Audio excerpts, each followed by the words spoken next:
Time to see EIGRP authentication in action, or not in action if we do it incorrectly. I'm sure we'll do it correctly. Nothing tricky here at all. A couple of long-winded commands at the interface level, and I'm going to throw in some debugging here as well. Now, I believe in the video before this I mentioned that was the end of the EIGRP section.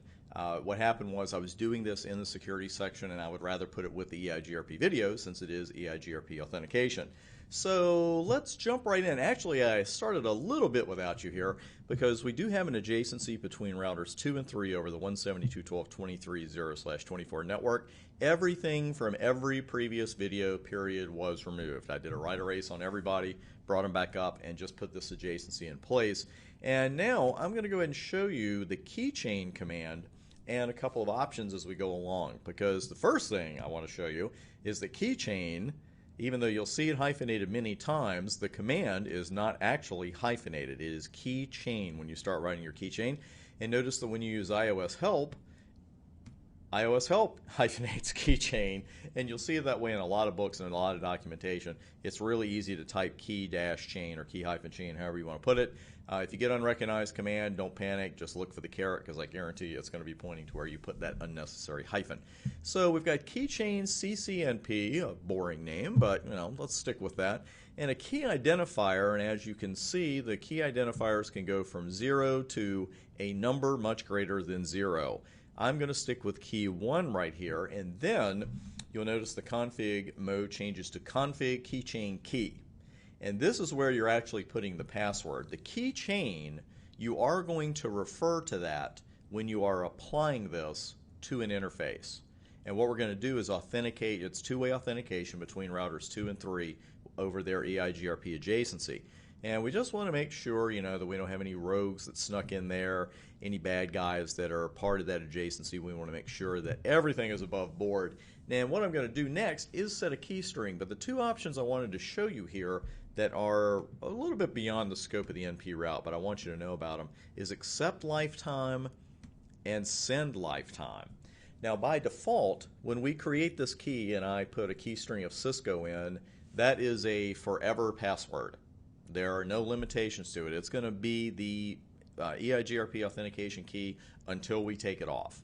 But you may want to set things up so, okay, this key will be used until next Wednesday at 8 o'clock.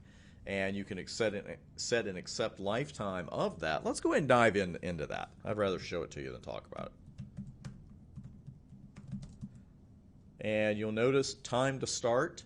And you can even create a key that isn't even going to be effective now. You could just say, okay, here's the time I want it to start, and then it's going to tell you, what time do you want it to finish. You can do that with the accept lifetime of the key and the send lifetime of the key.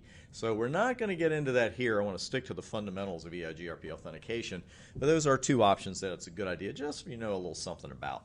Now, let's set our actual password, and we do that with key string, which you'll notice is hyphenated in the command and isn't hyphenated in the description. I think they're just messing with us by now. Let's see, key string, and I'm going to go with Cisco right there.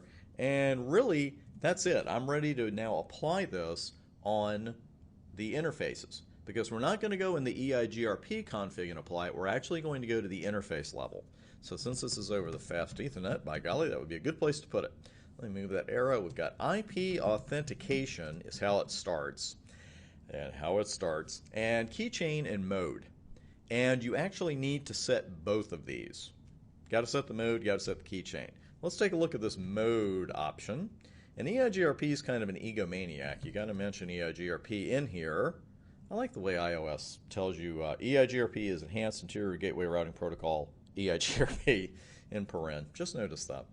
And I bet we have to put the AS number in. You know that we do. And the AS is 100 for the adjacency. And MD5 is our only option, so that's a good choice. And that's it. So one command down. But we haven't done anything with the keychain, and yet look what happened. Our adjacency is already down. I don't even have to show you the whole thing because we can see the ugly part here on the screen. And it even tells you, hey, authentication mode changed. Well, of course, because on R3 we're not running any authentication. We don't have the worry of doing encrypted on one end and unencrypted on the other, because as you see, there is no clear text option here with the EIGRP authentication. But now we need to get that keychain applied. It's not enough to set the mode. So we're going to do authentication again, then keychain, hyphenated, and enhanced interior gateway routing protocol, EIGRP, that's the one we want, and the AS number, and then finally the name of the key chain. Watch that, especially if this is new to you. You're never actually going to put a password in here. You're putting the key chain. And again, just remember, you know, when you have a key chain of one key, it doesn't look like much of a chain. But we could have set 6 different keys in there and you know, have them staggered so that, you know, one day one key is good, the next day the next key is good, etc. So you do have a key chain even if you just have one key. And right now we got to put CCNP here because that was the actual name of the key chain. And I don't think we're going to get any other messages because our authentication, our adjacency was already down. But let's take a look at debug EIGRP packets here. Let's say that we did not see that console message about the dual neighbor change. This one's going to be pretty obvious because again, you see the ugly part right here on the screen. I'll go ahead and do a UL right there for undebug all. You can see it right at the top and right at the bottom if you want. We ignored a packet from 172.12.23.3. There it is. We know that's router 3. And at the very end, why did we ignore it? Missing authentication. So it would be a good idea for us to go over to router 3 and apply this same config.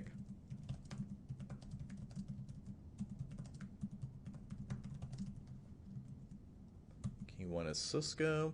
Then we're going to drop down to 0/0 IP authentication mode, EIGRP 100 MD5. It's your only choice. And IP authentication key chain, EIGRP 100 CCNP. Let's see how fast our adjacency comes back up, we hope. Ta-da!